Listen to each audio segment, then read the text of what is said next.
Dear viewers, thank you for choosing Manhwa Compilation Channel. Enjoy watching. November 5th, 2024 became a fateful day that divided life into before and after. The world's leading observatories have discovered a cosmic body that is inexorably approaching the Earth. An unidentified space object fell into the capital of the Dominican Republic. A huge shockwave instantly destroyed the island nation. The 5 largest powers of the Blue Star overnight closed this place from another world. And to understand what happened, they sent the best scientists to this island. This was the beginning of a new era for humanity. A year has passed since the incident. The events taking place take us to the USA, New York. 2 guys were going to relax after a working day. One of them, Thomas Davis, noticed a funny ad and decided to share it with his friend Connor Ellington. The ad indicated that a 20-year-old girl from the Dominican Republic was looking for someone to adopt her. Thomas jokingly asked if Connor would like to take such a thing to himself in order to convey his patriotism to it and make him proud of his country. But the guy didn't seem to hear that they were addressing him. He plunged into painful memories. Tears appeared in his eyes. Connor had something like blackouts. Everything was confused in his head. He remembered the company where he worked and the chaos associated with it. But something didn't add up. He wasn't at the epicenter of this chaos. With difficulty unwinding the thread of the ball, Ellington recalled how almost a year ago an unidentified object fell to Earth. After that, everything turned into a cruel game world. These events changed everyone. Underground kingdoms appeared. Animals awakened to fight people. Humanity tried to adapt to the new reality and fight for its right to live. There was only one law in the world: survival of the fittest.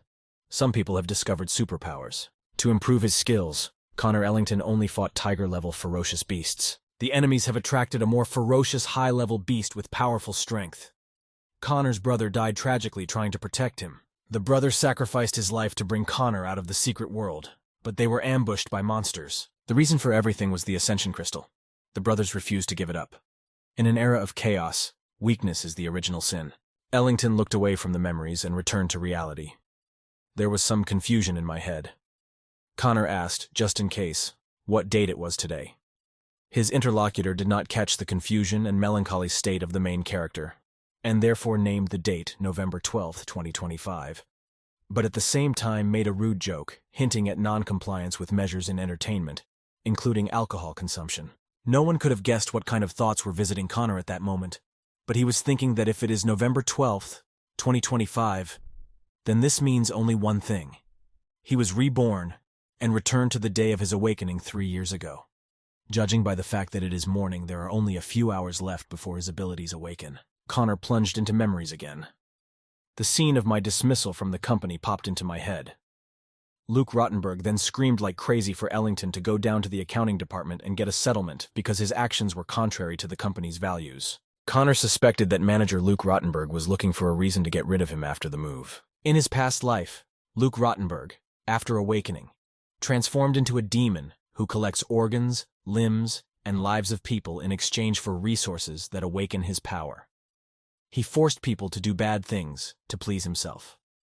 Connor didn't expect to see him again. This vile guy caused Ellington to protest and feel disgust. Rottenberg believed that such a scoundrel as Ellington was raised by scum and certainly did not deserve to be valued by Jacob Gaytower.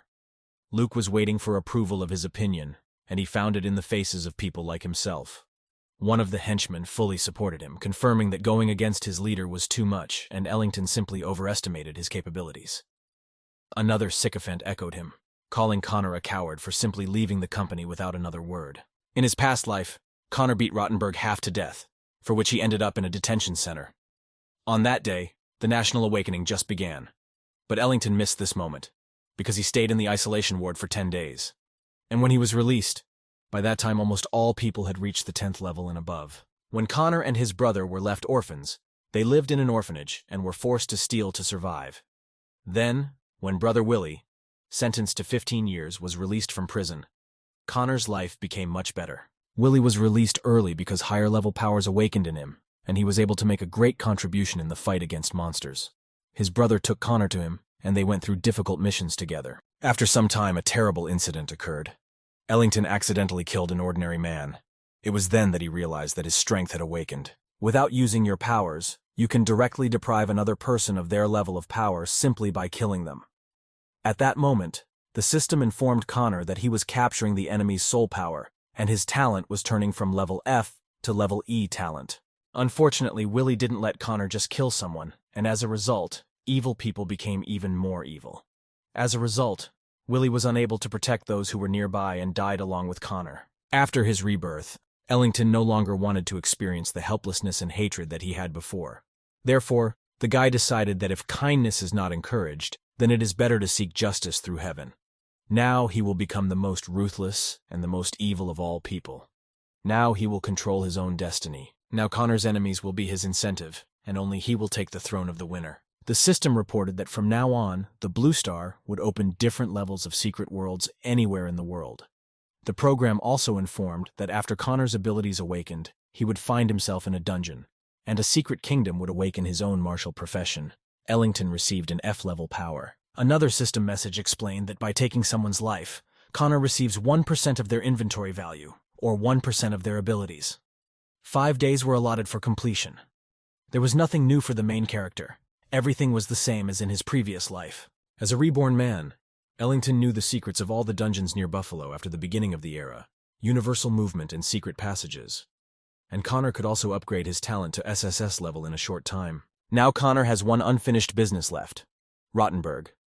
Luke boasted to someone on the phone that he had awakened the S-level talent healing grip. He tried to win the other person over to his side, promising a bright future. The interlocutor had a D level, but Luke was fine with that. Their company was mostly F level. Connor watched the enemy as he continued to boast of his capabilities and the incredible size of his ego. Another moment, and Ellington threw a noose around his throat, sarcastically greeting his former employee and declaring him an ideal sacrifice for the good of Connor. The job was almost done, and the main character was supposed to receive a special ability. Luke said that this is a special incarnation, inherent only in S-level abilities, and thanks to this, he can summon his double. The trick that Rottenberg finally tried to do did not work. It was too late. Connor made a sacrifice, and in return, as the system reported, he took the power of the enemy's soul, and now his F-level abilities are turning into E-level abilities. The system message also said that the E-level power is now turning into a D-level power, and the D-level power is turning into a C-level power. The next message informed him that his A-level power was turning into an S-level power. Connor could finally relax and look at his inventory. The characteristic stated that by depriving a person of life, the main character can take away all his inventory, strength, skills, and one of the 4 types of soul power. Ellington was incredibly happy with this progress, because he had surpassed himself in his previous life, when he and his brother had to spend 3 years on what they were now able to do in just a few hours after rebirth. Connor decided to immediately try out his new opportunity. He summoned his double. The one who came to the call looked amazing. The name of the double was Dark Emperor.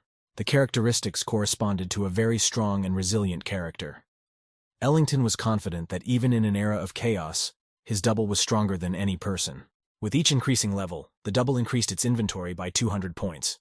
The Dark Emperor had 3 values that reached the upper limit: S at 200 points, SS at 400 points, and SSS at 600 points. But the Dark Emperor also had disadvantages. He had low intelligence and could only control the battle with his thoughts. But even so, he is the strongest S-rank double. The Dark Emperor's ability to take by force does not affect other doubles, but the main character's abilities compensate for this. In addition, the Emperor's height is 200, and many SSS-level doubles do not have this. The very first thing Connor ordered his double to do was get rid of Luke's body.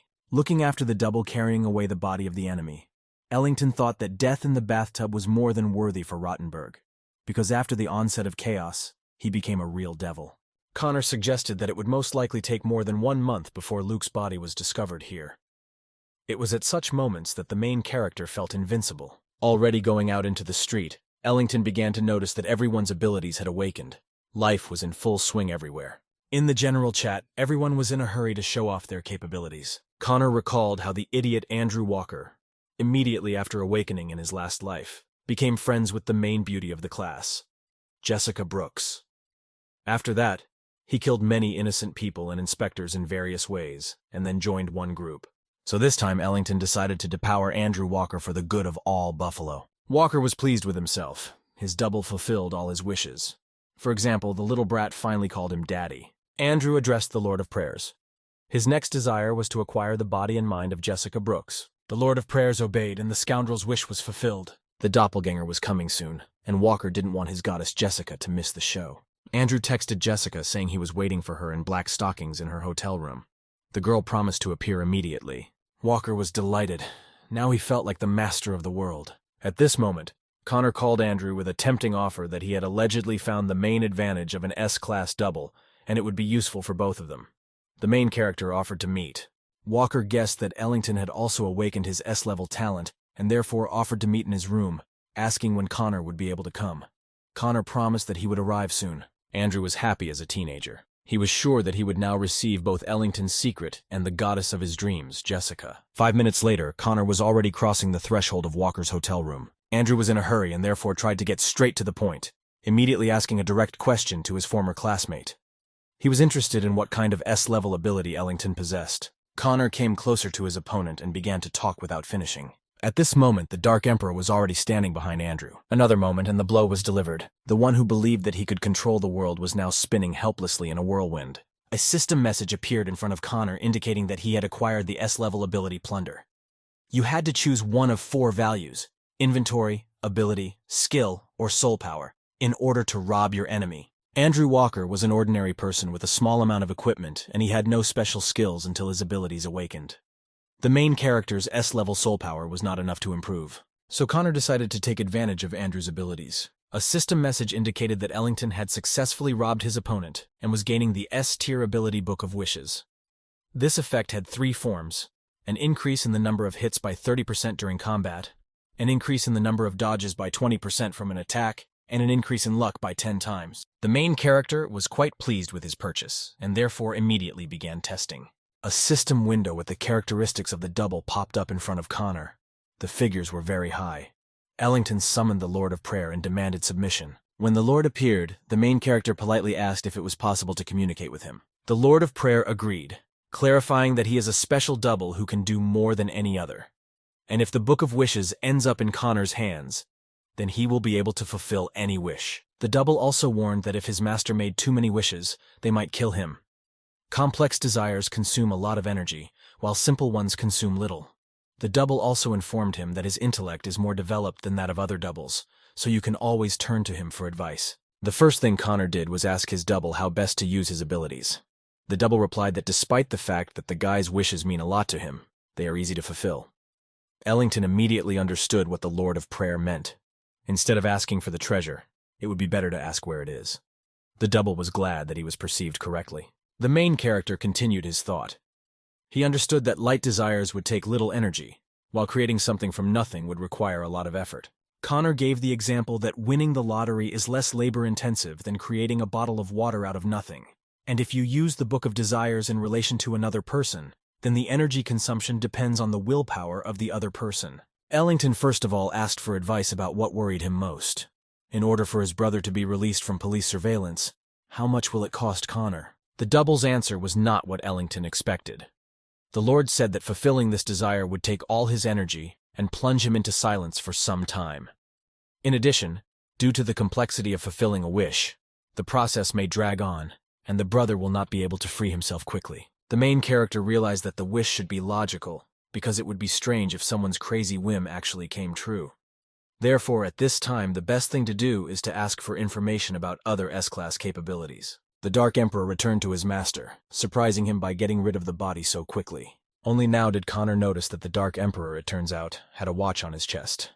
And the arrows, for some reason, are in the same position. The main character asked the Lord how much he knew about doubles, and whether the image of the double was connected with the abilities of his master. The Lord explained that the image of the double is similar to the abilities and strength of the owner's soul. The Dark Emperor does not have any abilities related to time. Most likely they appeared due to Connor's rebirth. The question was difficult, and the main character decided to deal with it later. The guy had a crazy idea. If he now finds answers to all the questions, then there will be no unsolvable mysteries left in the world. The very first thing Connor decided to do was use the power he had received to explore all the dungeons and secret areas. As for Jessica, having gotten rid of Andrew's power, she was shocked by her previous messages to him, and she also didn't understand what she was doing in his hotel room. Having gone down to the reception, the main character asked to extend the lease of room 414, where Andrew lived, for another 7 days, and not to clean the room, since his friend does not like to be disturbed. The following events take us to a high-rise building in the city center. Harold Barrow had his office there. Mr. Barrow asked the time lady where she had put her white watch, and also why Harold's time travel was moved to other dates. The time lady said that when she was returning to Harold, an unknown creature took part of her power. Because of this, a distortion occurred in time-space. Barrow was furious. He didn't expect that after spending so much money he would still end up in trouble. Harold awakened the extremely rare ability of the SSS-level time travel during the era of Universal Awakening. Thanks to his abilities, he killed one of the gods in order to break through to another dimension. On this way, Harold met one man from the illogical clan, and this mute opponent managed to easily defeat him. Due to this, Barrow was forced to activate the time travel inventory and used up the entire limit of the Time Lady's energy from 4,000. To this led to the Time Lady getting into a time loop. Harold could not even imagine that this would happen. He expected to return a week before the General Awakening, but ended up returning a few hours after. The Time Lady has lost the power of the Time King.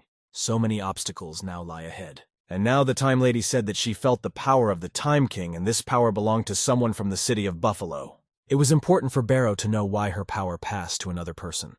The lady suggested that most likely this was the same person whom Harold met during his travels. But is it worth looking for?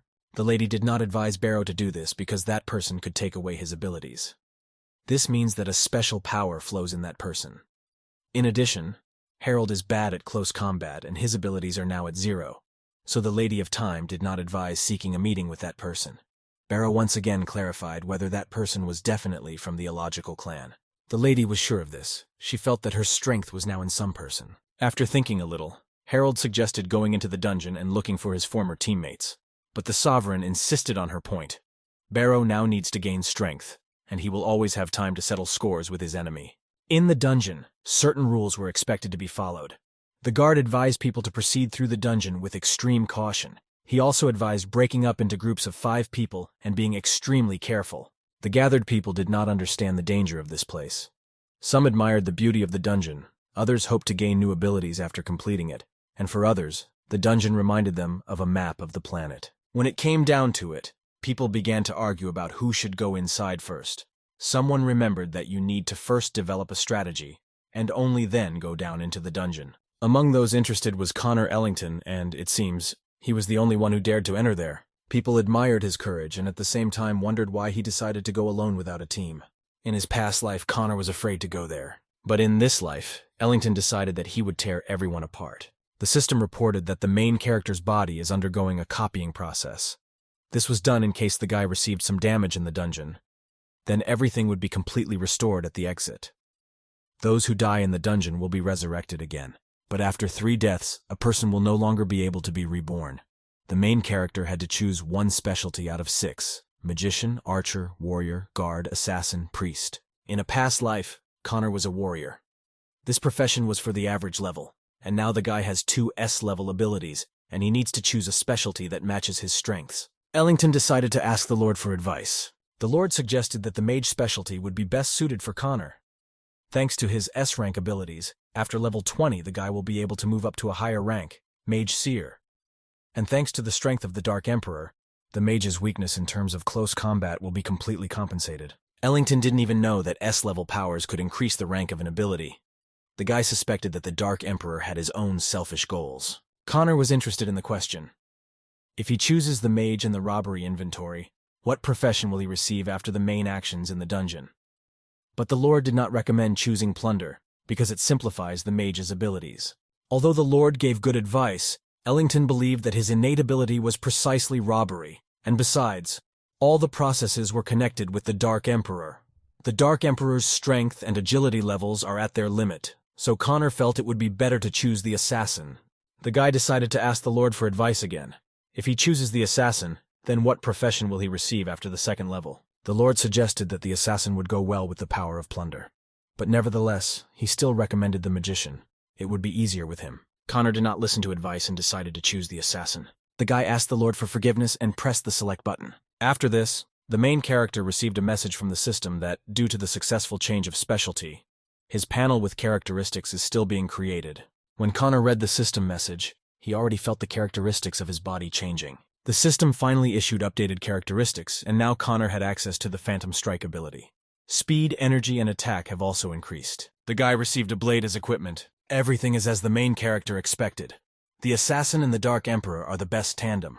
Next, the system required you to select the number of people to complete the mission in the dungeon.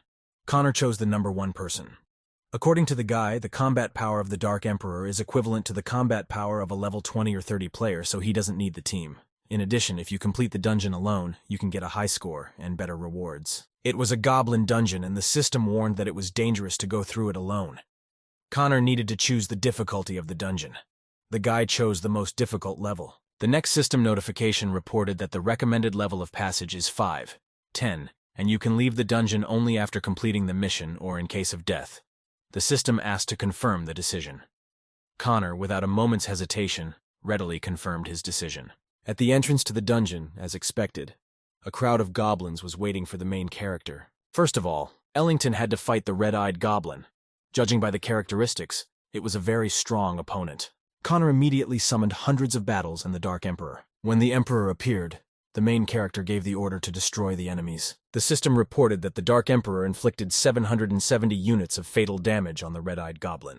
In the next message, the system notified that the red-eyed goblin was killed and the main character received 150 experience points for killing a level 4 monster. Well, the guy was not mistaken in choosing his combat partner and ally. The Emperor confirmed his level. The system repeated several times that the Dark Emperor inflicted 390 units of fatal damage on the red-eyed goblins. The next system message was a notification about the killing of 15 red-eyed monsters, and in total Connor received 2250 experience points. As a result, the system congratulated Ellington on reaching the 6th level. Connor knew very well that the Dark Emperor's plunder ability could only be used 7 times, and these monsters were just trash. Therefore, it is necessary to save energy. The guy was interested in looking at the inventory and ability points. The system suggested distributing inventory and ability points. After some thought, Ellington decided that poison could be added to the assassin's weapon, and agility could be converted into attack power after the 2nd turn. All abilities should focus on speed, which is linked to agility. Connor instructs the system to increase agility by 16 points, strength by 4 points, and strength by 10 points. The main character understood that compared to Shadow Hunt and Phantom Strike, agility reduces stamina consumption by 40%. In order not to waste your abilities on pumping up your physique, you just needed to add dexterity. Ellington remembered that in a past life, people had to fight in the dungeon even before the start of the mission, and soon their stamina ran out, and many of the players became a burden to their team at the very beginning. As for the remaining money, Connor knew that it would end up in the treasure chest after the boss died, so there was no point in taking it from there. The Dark Emperor easily dealt with the monsters that fell one after another. The main character noticed that as the level increased, all these monsters became stronger. But Connor himself had also reached a high level, and was now at level. The guy was sure that he could handle everything without problems. A more serious opponent was waiting ahead of the main character. Connor had to go through a boss dungeon. The mission was complicated by the fact that the girls were captured by the monsters.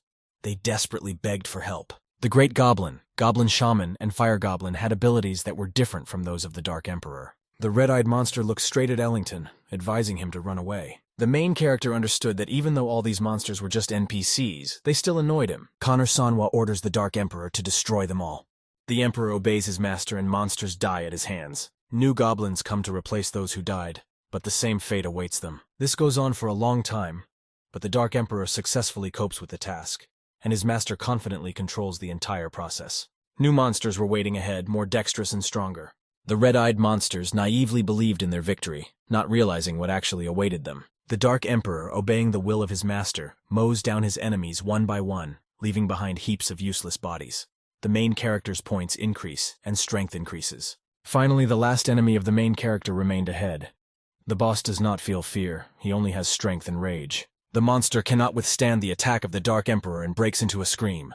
It's too late for the monster to escape. With each blow from the Emperor, the monster loses strength and self-confidence. One more blow and the monster falls, never to rise again. Connor, looking at the defeated enemy, can only state that the best goblin is a dead goblin. Thanks to the goblins, the main character receives 9,700 experience points and reaches level. The system congratulates Connor on completing the dungeon, and informs him that his treasure chest is in the process of being created. Ellington asks to wish him good luck, and in return receives a system message.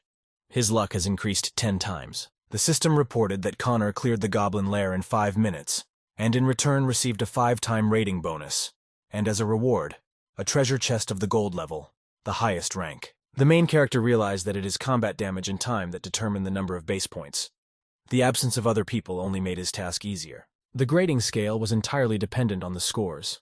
A small amount of time and combat damage added up to a high score. Ellington initially assumed that this was originally a low-level mission, and that even on Hell difficulty, you could get a high-level chest. There were a lot of chests. They were all different, and depended on the level of difficulty of completing the dungeon. The guy bet on the most difficult thing, and did not lose. Connor understood and appreciated everything that the Lord of Prayers did for him. Thanks to him, he can easily get gold. Another bonus was a magic potion, and the main character was going to open it. The drug turned out to be 3 improved potions for restoring life, energy, and physical recovery. The guy was pleased with this bonus. The remaining trophies included a helmet, a torn leather jacket, a staff, and a knife. All this previously belonged to the goblins and was of no value to Connor. The guy also got coins and throwing a fireball. In fact, the highest level spells have a very low rating. The next trophies were more interesting. Light armor and a short blade. These 2 pieces of top-tier equipment attracted Ellington's attention because he could use them. First of all, the main character decided to look at the characteristics of the guard's blade. The blade had amazing characteristics. In particular, the fact that the weapon ignores 10 points of enemy defense. For Connor, this blade was quite a valuable thing. The blade was more powerful than the bronze sword, and the effect was bleeding. Having admired the blade, the guy moved on to look at the characteristics of the guard's armor. In addition to the fact that the armor was of the highest level and suitable for all professions, it was guaranteed 7 points less damage from sharp weapons and evasion speed plus 10%. Ellington could not resist and tried on this item. Light armor that preserves life and reduces damage is without a doubt a good trophy. After the game data was successfully saved, the system required you to enter the name of the game character, which will be available to everyone. Connor said the name Dark Emperor. After this, an announcement appeared. The system congratulated the Dark Emperor for becoming the first in the world to complete the Hell-level dungeon alone. As a reward, the Emperor receives a lucky ticket for 10 rounds of the Wheel of Fate. When the news spread to the masses, people did not hide their admiration for both the player and the award. And only one person suspected something was wrong. It was Harold Barrow. He remembered that the previous announcement came late in the evening, although he admitted that the player who received this achievement was a real wolf. Harold was interested in one point, and he asked the Time Lady if she was sure that time travel did not change the course of events. The Sovereign had no doubt that time travel allows the soul to return to its previous body. But this does not change the course of events in any way. Barrow had only 2 guesses. First, the Dark Emperor in this world took the power of the Time Lady to complete the dungeon. Or second, the Dark Emperor from the future takes the power of the Sovereign to move to the present and complete the mission. The Sovereign was sure that her power was not capable of improving someone else's abilities. In addition, the main mystery for the Sovereign was how the Emperor was able to complete the dungeon alone. The same question tormented Harold. No matter what, Barrow was determined to find the Emperor, because if he progressed in the dungeons faster than Harold and his people, then they would be in trouble. Meanwhile, Connor decided to treat himself to something else. He held in his hand a winning lottery ticket that had won 10 rounds.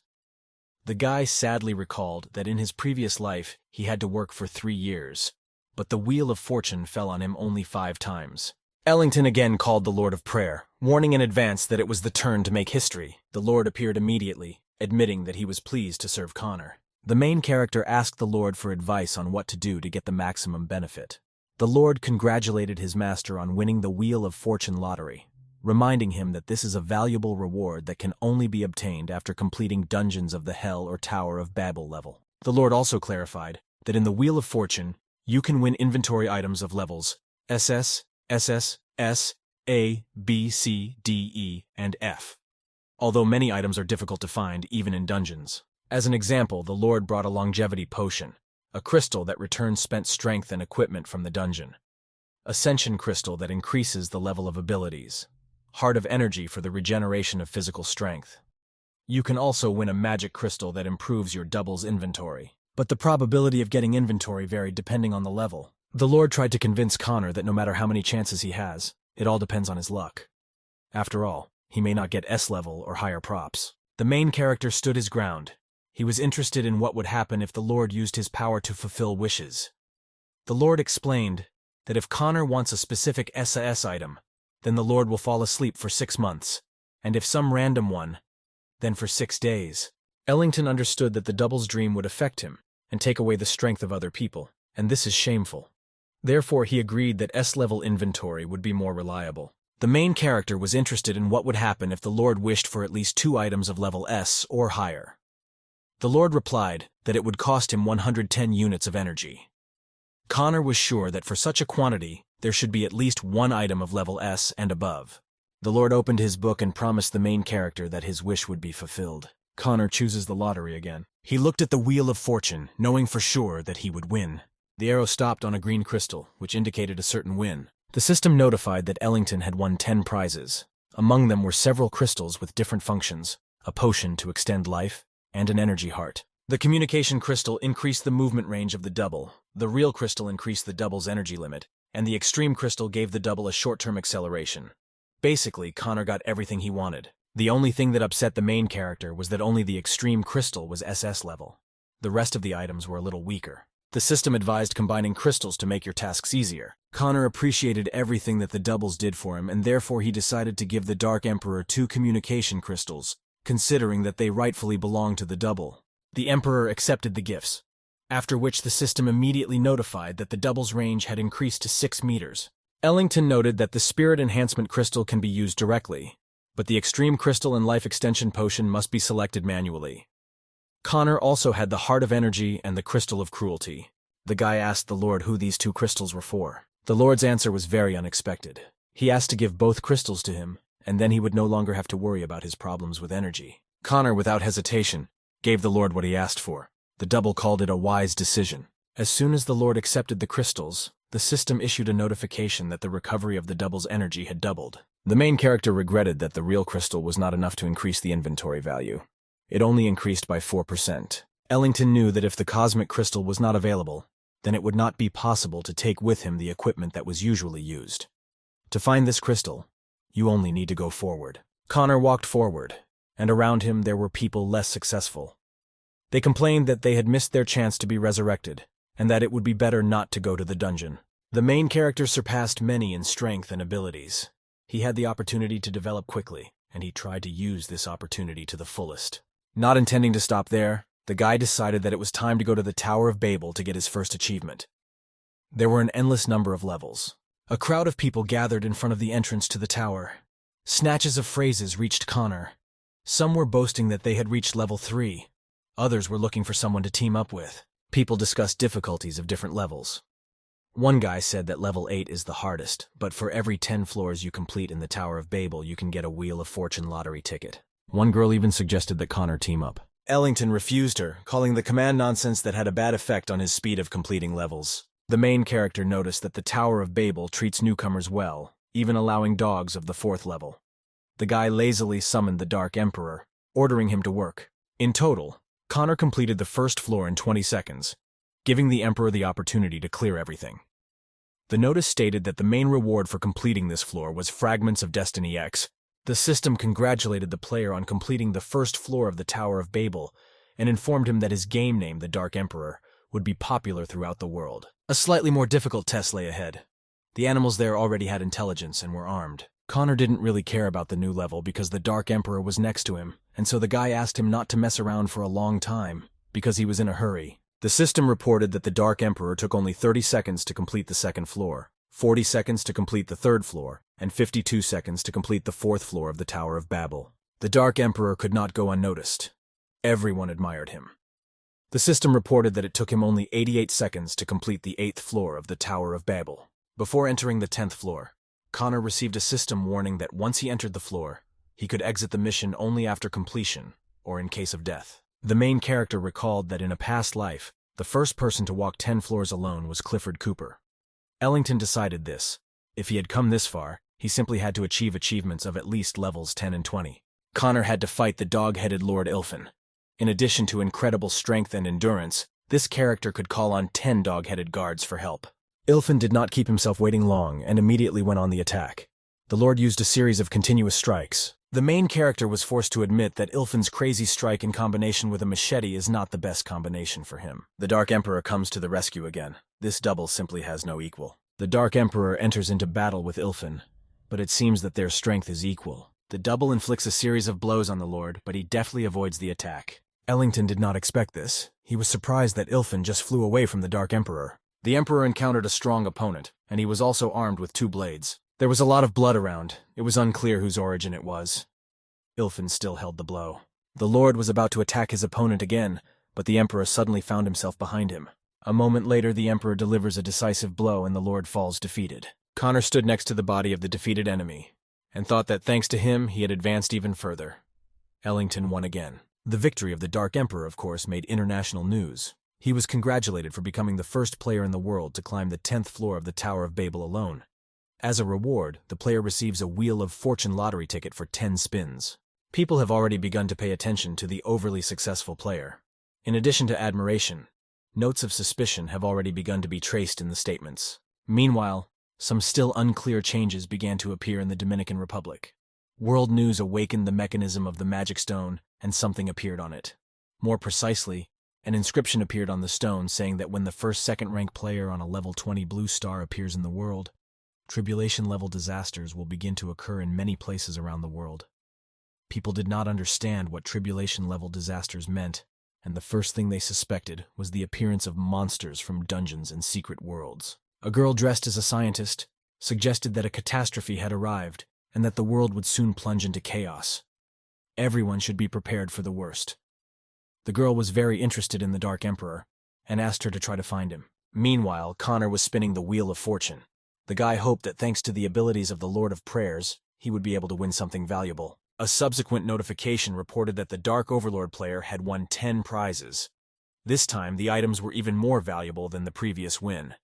The items included crystals and potions. Connor was especially pleased to find among the prizes a space crystal, with which you can return to the real world. The real crystal had a slightly different function and was used directly. Compared to it, the cosmic crystal was still 7% more valuable. And again, the main character gives gifts to his double. Ellington warned that he was taking 2 magic crystals for himself to improve his own strength and level of protection.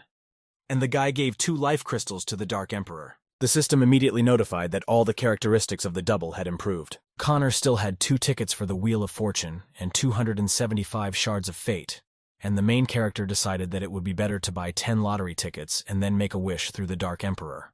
The guy also planned to accumulate more shards of fate to exchange for useful items. Ellington intended to sell all his equipment before moving on to the next level. The sooner you sell, the more it will cost. The guy noticed that the currency in the game and in real life was different. For example, 1 game coin was valued at $6. At the moment, the equipment was very expensive. 1 copper coin cost $6. The ice staff for a beginner was valued at 2,300 gold coins. Connor has 2 high-tier rare weapons up for sale, as well as top-tier spells. He set the cost at 2,300, 2,100, and 4,000 respectively. A few minutes later, the system sent a notification that all the inventory exhibited by Connor had been purchased. As a result, the guy receives 8,400 coins. The guy is shocked. The product was bought in a second, and the income in real money amounted to 5 million. The protagonist's euphoria gave way to despondency. Perhaps he sold it at a lower price and should have set a higher price and sold it separately. There is still a lot to learn from the rich. Having calmed down a little, Ellington decided to stay here all night to climb to level 20. And there was also a transfer quest ahead. The equipment still needed to be cleaned, but that was nothing. The guy planned that when he left the game, he would be able to get another S-tier ability. Connor was interested in 3 notorious clans that appeared immediately after the onset of the era of chaos in a previous life. The clans had corresponding names: the Smiling Coffin, the Great Tomb, and the Baki Society. Johnny Hard was one of the 8 leaders of the Clan of 8, and on a rainy night he carried not an umbrella but a knife. Among the 10 guards of the Great Tomb, the Bloody Witch Amanda Rivers and the Ice Fury, Sarah Witherspoon, made a great contribution to the development of the clan. The leaders of the Smiling Coffin, Albert King, Harry Lambert, Jeremy Atkins, were masters who were able to awaken S-level abilities. Ellington decided that as soon as he destroyed all these bandits, he would have the opportunity to go to Sin City. This is a place where people hate and torture each other. They will never be able to atone for their sins, even if they die many times. As for those who killed Connor and his brother, these people were hired by monsters who had not reached S-level abilities. The guy decided to destroy them all after finishing off their leader, and even those who stand behind this leader. He must take revenge for his past life. Stephen Morrow sat at the computer skimming the news. He was in charge of the Crouching Tiger Villa in Buffalo. Steve himself believed that American methods of combating fraud were getting better every day, although now deceiving people into sending people to work in North America is no longer as profitable as it used to be. Now that Morrow had registered his company, he was confident that he could achieve great fame. To begin with, Steve needed to recruit people in America, keep them busy for a while, and then force them to join the teams. The fraudster considered himself a genius. Morrow looked at the notifications and was glad that another fat boar had taken the bait. Steve believed that if you collected enough of these fools, the network would be closed, and his boss would definitely praise him. A system message greeted players on the 11th floor of the Tower of Babel. Among other characters, there was a skeleton warrior with a passive skill, Rusty Strike. System characteristics indicated that the swords in the hands of evil spirits had rusted because they had been buried for a long time among the remains of warriors. On the first floors of the Sky Tower, you could only get Shards of Fate, and after completing these levels, you could get equipment. Connor missed all of this. In his previous life, he spent a lot of time here with his brother to paint the Skeleton Company. The main character instructed the Dark Emperor to attack everyone indiscriminately, leaving no one behind. The Emperor obeyed and carried out his task conscientiously. At level 17, there was a Skeleton General. The character was colorful, but not particularly strong. The Skeleton General looked down on Connor because he was still at level. To remove such an opponent from his road, the main character did not even need the help of the Dark Emperor. The next notification reported that the main character completed the 11th floor of the Tower of Babel in 1 minute 35 seconds and received a Shard of Fate as a reward. Ellington had 3 years of experience accumulated in a past life, so he was confident in himself, even if there were beings from the very underworld there. The guy was going to reach level 20 without a break. 8 minutes later, Connor was already on the 20th floor. Standing in his way was the Skeleton Lord. This lord's skill was summoned from the underworld, meaning he could summon an army of armed skeletons. The Skeleton Lord still had to call for help. He called upon his servants to awaken and leave hell to fight for him. The servants immediately appeared, waving their swords and ready to defend their master. Connor estimated that there were more than 200 skeleton warriors here. The difficulty of this level far exceeded the previous 19 floors. At the head of his army, the Skeleton Lord sat proudly on his horse, counting on victory. But the Dark Emperor dealt with the enemy measuredly and clearly. Considering the strength and dexterity of the double, such a battle was not difficult for him. The only problem was not the strength of the enemy, but his number. But victory was only a matter of time. Skeletons surrounded Connor, getting closer and closer to him. At this very moment, the guy realizes that his abilities are not enough to defeat such a number of opponents, and there is a possibility that he will receive serious injuries. Ellington had no choice but to call upon the Lord of Prayer. In desperation, the main character made a wish that the Dark Emperor would storm the next battle and strike with redoubled force until the Skeleton Lord was completely destroyed. The Lord of Prayers reported that Connor's wish had been fulfilled. The guy couldn't believe that such a desire was possible in principle. The Dark Emperor stood waiting for the battle. He was more confident than ever before. The Skeleton Lord felt that something was wrong, but he did not yet understand what exactly. Connor gave the order to the Dark Emperor to go forward, and he asked Vladika not to worry about him. He should take care of himself. The Emperor tried to attack, but the Skeleton Lord with his whole appearance inspired some incomprehensible feeling. The Emperor did not feel his former self-confidence. Suddenly, the skeleton inexplicably managed to deliver an incredible blow, and the Emperor fell. The Skeleton Lord was pleased with himself, because he was able to defeat such a strong opponent. No one should have crossed his path. Connor was in a state of shock. He couldn't believe that the Dark Emperor had died. The Skeleton Lord stood with his skull raised proudly. He liked this feeling of superiority. But it was at this moment that a miracle happened that no one expected. The Dark Emperor returns to life with renewed strength. Connor was incredibly happy. He knew that the Emperor could not leave him. He believed that he would return. The Emperor began to attack the Skeleton Lord with redoubled force. System notifications indicated that the enemy's loss of force was colossal. And finally, the Dark Emperor strikes the most powerful blow. The system demonstrates how much the Skeleton Lord's performance drops. One more hit, and there is an instant explosion and heavy damage. The Skeleton Lord was torn to pieces. Now Connor realized that this was the most correct way to make wishes. Powerful discharges were still emanating from the Dark Emperor, shaking the air with small explosions. He continued to throw some blows. The system announced that the Skeleton Lord had been defeated. The 20th floor of the Tower of Babel was successfully completed in 3 minutes 11 seconds. Connor was happy, and at the same time he was worried about what was happening with the Dark Emperor. The guy asked his double to stop, because they had more important things to do. The world news reported on the victory of the Dark Emperor, and on assigning him the status of the first player in the world to climb 20 floors alone. The reward was again a ticket to the Wheel of Fortune. People didn't believe their eyes. I couldn't wrap my head around how a player could do something like that. There were also those who were outraged by such an event and tried to gloat. Meanwhile, Connor continued to walk towards his goal. The system reported that he had successfully completed the 21st floor of the Tower of Babel. From the 21st to the 29th floor, the player had to go through a labyrinth. Ellington confidently moved forward. The system reported that he had successfully completed the 25th floor of the Tower of Babel. Connor took the shortest path he could remember to get through the dungeon as quickly as possible. The main character successfully passes the 29th floor of the tower. Connor was already looking forward to meeting the boss on the 30th floor. Finally, the system congratulates Connor for reaching the 30th floor of the Tower of Babel. But the system does not let him through further, since he has not yet reached a sufficient level to complete such a difficult mission. The guy is invited to come next time. But Connor Ellington insists on his own. He refuses to listen to the advice of the system. In the end, the system is forced to give in, and the main character enters the 30th floor. Before him is the main enemy, the Minotaur King. The guy still doesn't believe that this is the same boss. Finally, Connor will be able to use his active skill, robbery. The boss was waiting for his opponent with a hammer in his hands. When the Minotaur found out what level Connor was, he considered him stupid, not understanding what awaited him. The main character asked the Minotaur a leading question whether the labyrinth is really a trap. The Minotaur was in no hurry to answer. He was trying to understand what this guy was really up to. Connor, not expecting an invitation from the Minotaur, was the first to say that he was ready to fight. The boss raised the hammer above his head, demonstrating his strength and confidence. In a past life, Ellington learned from his own experience that you should not quickly overcome the upper floors. If everything is done quickly, then the departed monsters will be reborn and come to the king's call to support him. The boss lowered the hammer to the ground, illuminating everything around with thousands of sparks. Many players fell into the trap, but Connor had his own plan. The main character called upon the Lord of Prayers and asked him to continue helping him and the Dark Emperor strike with redoubled force. The Lord fulfilled the wish.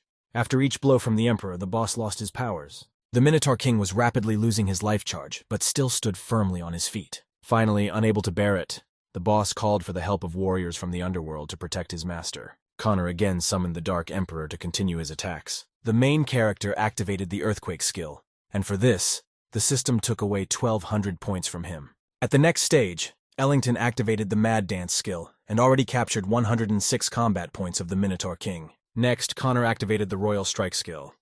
For this, the system took away 23 agility points from the guy. The main character felt a sense of pride in himself. With each activated skill, he increased his level. At this moment, the monsters summoned by the Minotaur arrived. They were ready to attack at any moment. The Dark Emperor asked, looking at the monsters, whether these were exactly the same monsters. Ellington explained that these monsters came from the very underworld, and they arrived on time. Suddenly, Connor raised his hand above his head and gave the order to retreat. The main character intended to check whether he had chosen a good ability. The monsters dropped their weapons and stared at Ellington. The main character tried to influence them with the power of his gaze. The monsters fell to their knees before their new master. At the same time, a completely different guy also addressed the monsters, promising that he would make them kneel before him. The events took place in the secret kingdom of mushrooms. The king of mushrooms knelt before his lord, awaiting orders. Harold Barrow watched from the side, and then turned to the guy, the lord of the monsters, whose name was Alex Ray. Barrow said he was glad that he had finally found an opponent worthy of his SS Emperor's eye level.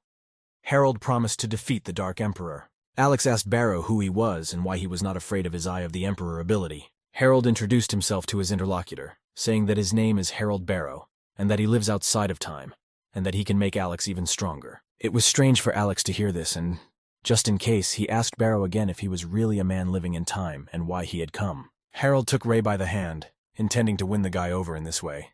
Barrow said that he really needed Alex's help, and also because Alex could bring any monster to its knees. The monsters kneeling said goodbye to the king. Connor called upon the Dark Emperor. The Emperor received a command from his master to go forward. The monsters continued to kneel. They were still unarmed. The look of these creatures indicated that their minds no longer belonged to them. Ellington felt that there was actually too much dust around. The system congratulated Connor for reaching levels 19, then 20, 22, and finally. Ellington won again and once again reminded the whole world of his existence. Now Connor could take it to a whole new level. Meanwhile, the city continued to live its normal life. The main character was finally able to rest and gain strength before starting to complete the second-level dungeon, which is actually very difficult. Ellington was distracted from his thoughts by a scream. The guy shouted at the girl and waved his arms, mentioning some priest. Connor recognized his former colleagues. These scoundrels always spoke ill of Connor and his brother, calling them bandits and thieves. Shelby Bennett knelt and asked Thomas Davis for forgiveness, calling him captain. The captain continued to blame her for ruining everything. Connor looked at the scene and thought, could a person really disappear like that? It seemed to him that the girl was already dead. The men ordered more food for themselves, and Thomas demanded that Shelby be brought here to continue treating his wounds. One of the villains shouted at Shelby to get up and not play dead. The girl noticed that with the captain, he would not allow himself to treat her like that. The scoundrel continued to mock Shelby, mockingly wondering where her leader was now. The bastard continued to talk some nonsense that the captain will always live in their hearts. Then the scoundrel rudely dragged Miss Bennett along with him, claiming that due to the absence of the boss, she now belonged to them. Connor looked at these scoundrels, realizing how terribly the world had changed. One of the villains asked the captain what they should do in view of the death of Harold, because they already do not have enough people. Another confirmed that we need to hurry up and select another player to complete the second level of the Tower of Babel. At that moment, Thomas noticed Connor in the corner of the cafe. Davis approached Ellington, feigning joy at their meeting. Shelby Bennett also recognized Connor. Thomas asked Connor where he disappeared after everyone was reborn, and that he allegedly missed his employee. Davis pushed his dish towards Ellington, offering to eat normally. The former employee continued to try to find out more about Connor, and now he was interested in his abilities, offering to make a lot of money from this, and hinting that Connor was worthy of Jacob Geitower's team. Ellington remembered a similar scene from his past life. Arnie Lorraine offered the same word for word that Thomas just said. At that time, Connor was detained for 10 days for beating the captain, and when he was released, Arnie Lorraine contacted him. In that life, Connor admitted that his talent is called robbery, and this talent is F level. Then the main character told Arnie all the details of his talent, and then they all laughed at Connor, calling him a wild bastard, raised by thieves, and his talent matches him. Shelby Bennett believed that Connor and his brother should be punished. Connor looked away from the memories of his past life, stood up, and as he was leaving, told Thomas that he was not looking for a team. Thomas wondered if Connor was going through everything alone.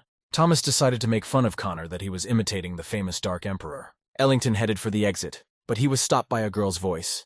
Miss Bennett called him by name and asked him to stay. The young lady clung to Connor's leg, begging him to save her, and in return, she promised to do whatever he wanted. The poor thing asked Ellington to just take her with him. The main character pulled away from Shelby, saying that she had made a mistake and he was not looking for a partner. At this moment, Connor and Miss Bennett come into Davis's field of view. Enraged, Thomas rushes towards the girl, calling her a bitch. The bastard accused her of trying to seduce anyone, but Connor still couldn't help her. The rest of the villains watched from the sidelines, making fun of the poor girl and ridiculing Connor, suspecting that he most likely remained a failure. And being the brother of a thief who received alms from the Geitower family, he could not have any abilities. The scoundrels claimed that Ellington was an immoral and ungrateful fellow who still missed the Geitower's daughter. Thomas continued to torment the girl, now mocking the Geitower family. If Davis had known that this family would forgive two thieves, he would have stolen something from them, or gotten in touch with their daughter Alice Geitower. Connor, witnessing the scene, could not stand the mention of the name of his beloved girl and advised Thomas not to utter these two words in the future. Davis, feeling his impunity, sarcastically asked what these two words were. Leaning towards Ellington's ear, Thomas asked if the words Gigolo and Alice Geitower were really taboo. The scoundrel tried to hurt Connor even more, amusing himself that he still wouldn't jump above his head. The main character tried to keep his emotions under control. It's not time to take revenge yet. Connor headed for the exit, but Thomas did not let up, continuing to insult him. Davis was sure that the guy did not understand that times were not the same, and he himself invited his friends to show Connor what the world of fists was. Two bastards showed off their fists, claiming that they passed the dungeon tests and killed people. One of the villains swung his fist at the main character, warning him not to count on the inspector's help anymore, but to kneel down and beg for forgiveness. The scoundrel's fist almost touched Connor's face. The next moment, both scoundrels felt Connor's blows. Ellington was indignant whether these pitiful creatures should tell him, who had lived two lives, what the world of fists was. Thomas suspected something was wrong. Two strong players could not defeat Connor. Davis took out a knife and attacked Ellington. The main character easily repelled the attack. Another moment and Connor pushes the enemy away with his foot. Thomas flies into the air like a rag, and his friends don't even try to do anything other than just scream. Ellington does not intend to continue. These weaklings don't even deserve to have their hands dirty. By that time, the two attackers had already put themselves in order and were now trying to determine the level of Connor's abilities, concluding that it was most likely level S or A. After some thought, the scoundrels fall to their knees in front of the main character, begging him to accept them into his team and promising to do all the dirty work. But Ellington is not bowed down. He does not need a team, and now the scoundrels can only kneel and ask for his forgiveness. A stranger observed everything that happened. He couldn't believe that such a strong person worked in this small noodle shop.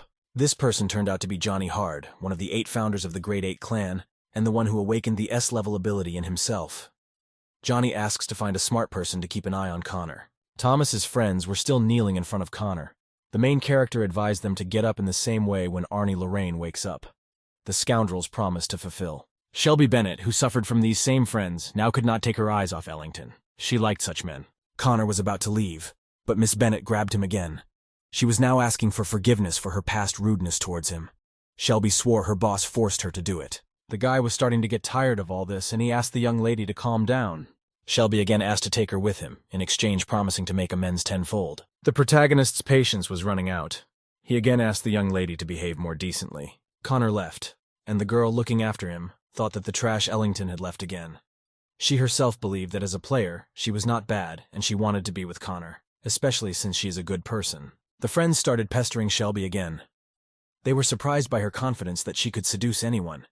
One of the guys reminded that Captain Ellington, as they now called him, kept only Mrs. Alice Guytower in his heart, and the rest simply had no chance. Shelby became furious, not understanding what was wrong with her and why she was worse than Alice Guytower. The friends again began to make fun of Miss Bennett, claiming that she was not even worth Alice's finger since she was of the lowest class. In the end, Shelby can't stand it and literally boils with anger, demanding that the idiots repeat once again what they said. They laughed that Connor had left, and now there was no one to protect her. The girl finally got up from the floor and was now determined. Connor Ellington hit these 2 scoundrels so hard that they, as they themselves claim, lost all their strength. Shelby was glad that now was the right moment to take revenge. Miss Bennett gathered all her strength to strike, joking at the same time that she was returning in full all the kindness that these guys once invested in her. The scoundrels wondered how Shelby had so much strength to resist. Johnny Hard, watching this fight from the window, noticed that the girl was actually quite unusual. An employee nearby, Bob Thorne, also noticed that the girl was extremely beautiful. Johnny Hard offered to take her on the team, otherwise the brothers were complaining that there were few women on the team. Bob got the hint. Johnny also asked to get more information out of Shelby about the boy who was there. We need to find his weak point. At that time, Shelby had already beaten both scoundrels, and now, having placed her foot on one of them, she dreamed that one day the same fate would befall Connor. At that moment, Bob Thorne approached Miss Bennett and asked if the girl had heard anything about the Society of 8. Shelby clarified that the society is actually very famous. And then Bob said that they were looking for good players and invited the girl to join. Shelby was very happy, because this is what she always dreamed of. Shelby couldn't get Connor Ellington out of her head, and now she really wanted him to know that she was now in a big guild. The difference between a rich man and a commoner is colossal. Bob decided to greet Shelby more solemnly, announcing that now he and Miss Bennett are one family. The girl became embarrassed and asked to call her simply Shelby. Taking advantage of the moment, Bob decided to ask Shelby who the guy was who recently left and was so cold to her. Shelby said that this is her former employee Connor Ellington, and that he likes to play with people's feelings. Bob asked if Connor had any weaknesses. Maybe their team can get revenge on him for Shelby. The girl thought about it. Finally, Miss Bennett names Connor's weak point. This is a woman, and her name is Alice Guytower. Connor walked leisurely around the city, thinking about something of his own. The spy who was following Connor reported by phone that a guy named Connor Ellington headed towards the eastern square of the city. On the other side of the line, they said to continue surveillance and not to lose sight of the guy. At the other end of the line, the interlocutor said that there was another good news. The captain asked to take this girl down, so that the brothers would be happy.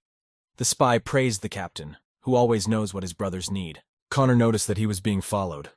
All that remains is to find out what that guy needs. Meanwhile, on the other end of the line, the interlocutor told the spy that, thanks to Shelby's long tongue, they have information about Connor Ellington's main weakness, a woman named Alice Guytower. The captain wants to subjugate Connor, and Alice could be the key to controlling the guy. The receiver continued to give instructions. Once Ellington's next move is determined, he must be forced to pay attention to a woman named Alice Guytower. Having finished the conversation, the spy continued to follow Connor. Suddenly, the object of surveillance turned sharply and walked towards the spy. Connor came up and directly said that he was wondering who was so brave here. The spy pretended that he didn't understand what he was talking about, because they didn't know each other. So be it. Connor turned around and walked away silently. Instead of Ellington, the Dark Emperor approached the spy and struck. The spy never expected such a turn of events. A second later, Connor approached, demanding an explanation and information about the person who ordered the surveillance. The spy made an unsuccessful attempt to refute the accusations against him, but the main character made it clear that he noticed the surveillance from the moment he left the noodle shop. Having seen the spy's phone, Ellington unmistakably determined that this guy was from the Clan of Eight. Connor remembered that he needed to encounter this clan, but they should not have appeared in his life so early. This went against the plans of the main character. Ellington turned to the spy again, now making it clear that he was giving him only one chance to explain everything. But the spy continued to deny everything. Connor knew something about the Clan of Eight. The dead soldiers of this clan are known for their cruelty, but the guy who was in front of the main character looked like a simple dead man, so it was useless to continue the interrogation. Ellington had to call the Lord of Prayers, and when he appeared, Connor said that he wanted the spy to explain why he was pursuing him. The wish came true, and the spy began to speak. He said that his name is Jeremy Burns. He is a member of the Clan of Eight, under the leadership of General Fred Hitchcock. Recently, they got a beautiful player. A player. Connor was surprised that there was a female player in such a clan. Jeremy continued talking. As it turned out, the beauty told them about one of the best players named Connor Ellington, and the captain ordered Jeremy to keep an eye on Connor, and Burns was also assigned to investigate the case of a certain Alice Guytower.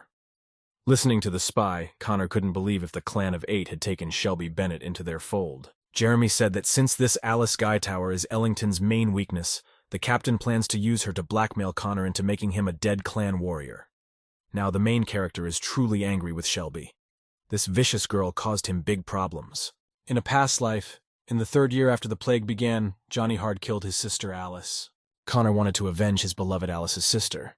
He risked his life trying to improve his abilities, but ended up dying at the hands of a monster. Ellington planned to kill Johnny Hard before the Clan of Eight found Sister Alice.